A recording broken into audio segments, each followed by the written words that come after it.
Olá, meus queridos e queridas alunos e alunas do oitavo ano, tudo bem? Então, para finalizar o PET 2 aí, estou trazendo para vocês a correção da quarta semana, que está bem facinha, bem melzinho na chupeta, tá bem? Vou primeiro aí começar a atividade exemplo que o PET trouxe para ler e interpretar junto com aqueles que tiveram um pouquinho de dificuldade. Acredito que vocês conseguiram tirar isso de letra, mas vamos junto comigo aí. A atividade traz o seguinte enunciado aí. Quais seriam todas as possíveis respostas para o problema abaixo? No estacionamento de uma empresa, há 10 veículos. Sabe-se que 3 funcionários dessa empresa foram trabalhar de carro e 2 deles foram trabalhar de moto. Então vejam bem, é certo de que no estacionamento há 3 carros e 2 motos. Quais são as possibilidades de quantidades de carros e motos nesse estacionamento? Então vamos lá, a gente começa assim, com o raciocínio do problema, né? Podemos encontrar uma equação para representar a situação descrita no problema. Nesse caso, o número de carros mais o número de motos juntos é igual a 10. Verdade, né? Se há 10 veículos no estacionamento, se nós somarmos motos e carros, teremos 10. Então, vamos usar C para a quantidade de carros e M para a quantidade de motos. Nós vamos ter uma quantidade igual a 10. Portanto, a equação que representa a situação pode ser a seguinte: C para carros mais M para motos igual a 10. Lembrando que C é pelo menos 3 e a motos é pelo menos 2, que lá no enunciado foi dito, tá, gente? Que pelo menos 3 são carros e 2 são motos. Quando temos um problema parecido com esse, precisamos utilizar uma maneira de organizar a situação. A primeira ideia seria escrever a situação a partir de uma linguagem algébrica, no caso, uma equação com 2 variáveis.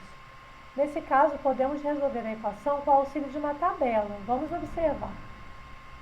Então, aqui nós fizemos uma tabela em que uma coluna nós vamos colocar a quantidade de carros e na outra a quantidade de motos. A última tabela vai ser o total. Lembrando que o total sempre vai ser 10. Por quê? Porque a quantidade de veículos de estacionamento é 10. Então, olha só.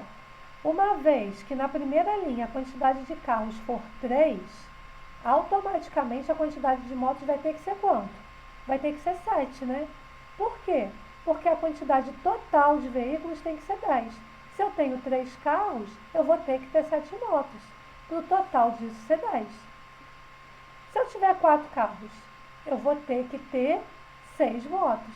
Para o total disso ser 10. Se eu tiver 5 carros, eu vou ter que ter 5 motos.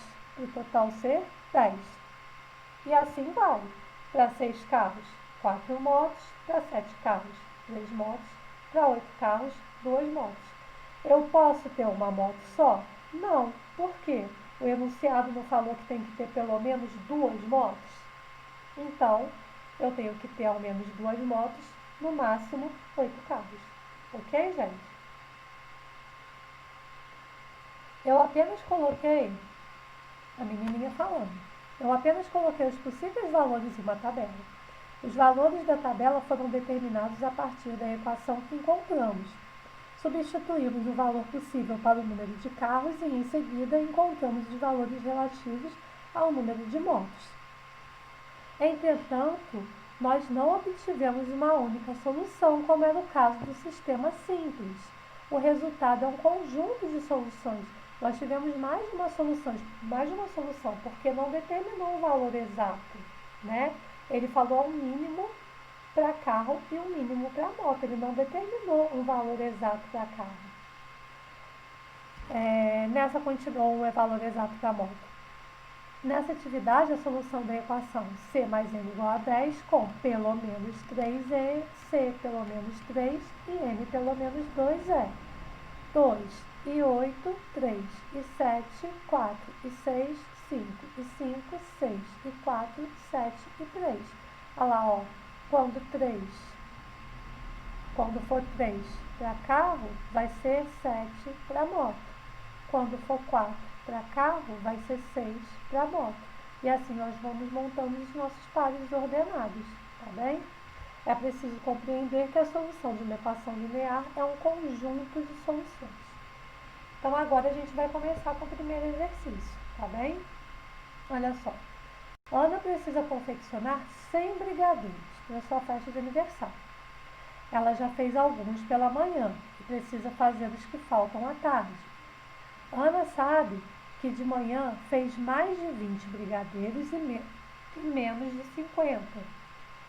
Se M é a quantidade de brigadeiros que ela fez pela manhã e T é a quantidade de brigadeiros que ela precisa fazer à tarde, escreva uma equação que relaciona M e T, o número total de brigadeiros. Gente, isso é moleza, né? Se ela tem que fazer 100, M é a quantidade da manhã e T é a quantidade da tarde, ao somar esses dois, ela tem que fazer quantos? 100. Então, M mais T é igual a 100.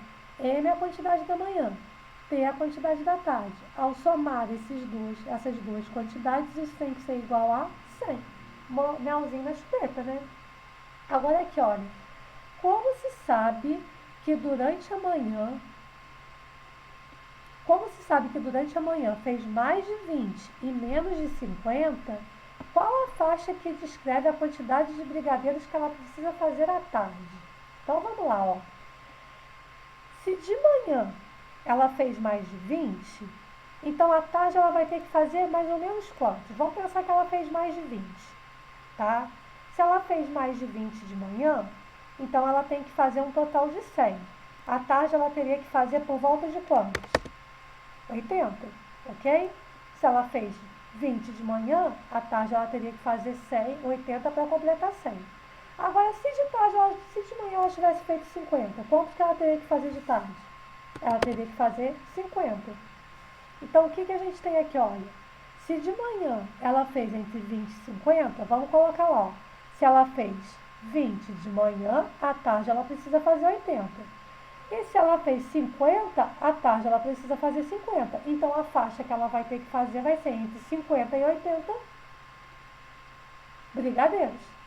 Beleza? A gente fez uma média, tá? Se ela tiver feito 20 de manhã, à tarde ela vai ter que fazer 80. Se ela tiver feito 50 de manhã, à tarde ela vai ter que fazer 50 também. Ok? Então, ela vai ter que fazer entre 50 e 80, porque de manhã ela pode ter feito entre 20 e 50. Tá? Vamos ver a segunda questão aí. Um músico precisa viajar a trabalho e levar uma guitarra e um contrabaixo elétrico. Ele sabe que os dois instrumentos juntos pesam 10 quilos. Ó. O peso da guitarra mais o peso do contrabaixo é 10. Vou chamar o peso da guitarra de G e o peso do contrabaixo de B. Somando esses dois, isso tem que ser 10, tá? Ele sabe, tá? E que o contrabaixo é mais pesado que a guitarra. E que o peso da guitarra é de pelo menos 3 quilos. Olha lá, ó, a guitarra pesa ao menos 3 quilos. Ela pesa 3 quilos ou mais. O peso da guitarra é maior ou igual a 3 quilos. Quais os possíveis pesos do contrabaixo? É a pergunta final. Então, a gente tem, ó, peso da guitarra. Ela é maior de 3 para mais. E aqui a gente vai começar a vai puxar o peso do contrabaixo a partir da soma dos dois instrumentos. Então, se a guitarra pesa 3, o contrabaixo vai pesar 7, para a soma dá 10. Se a guitarra pesa 4, o contrabaixo vai pesar 6, para a soma dá 10. Se a guitarra pesa 5, o contrabaixo vai pesar 5, para a soma dá 10. Se a guitarra pesa 6, o contrabaixo vai pesar 4, para a soma dá 10. Se a guitarra pesa 7, o contrabaixo vai pesar 3, para a soma dá 10. Se a guitarra pesa 8, o contrabaixo vai pesar 2, para a soma dá 10. Só que, olha lá, ó, o contrabaixo é mais pesado que a guitarra, não é isso? Então, todas as alternativas que fazem com que o contrabaixo tenha o mesmo peso ou um peso inferior que a guitarra, a gente vai desconsiderar, tá? Vamos desconsiderar. Por quê? Porque o contrabaixo é mais pesado que a guitarra. Então, quais os possíveis pesos para o contrabaixo? 7 e 6 quilos. Fechou? Então, vamos colocar aqui, ó. Os possíveis pesos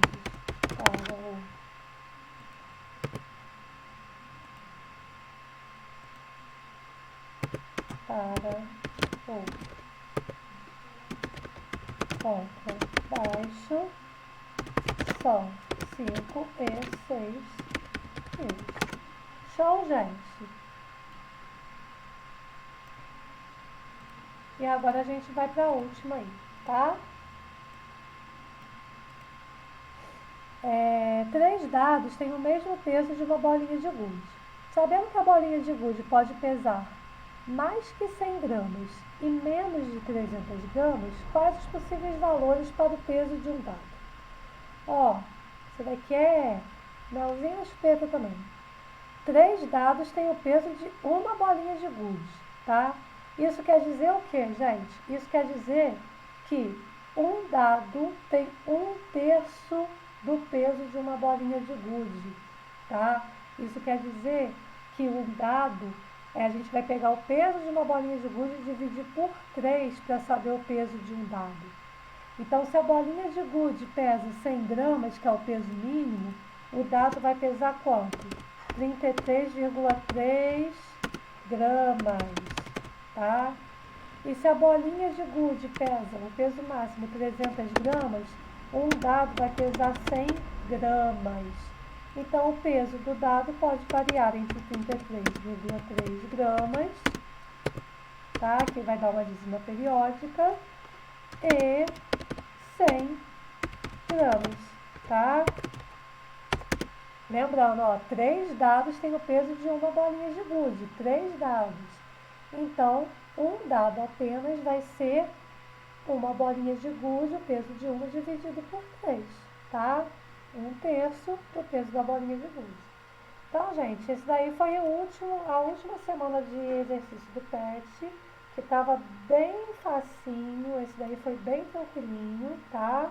Eu espero que vocês peguem agora para resolver o PET 3 com capricho e com bastante cuidado, tá? E entreguem as atividades em dia. O 8º ano aí tá bem falhoso com a entrega de atividade. Vamos ter mais compromisso, tá, gente? Um beijão para vocês e a gente se encontra no PET 3.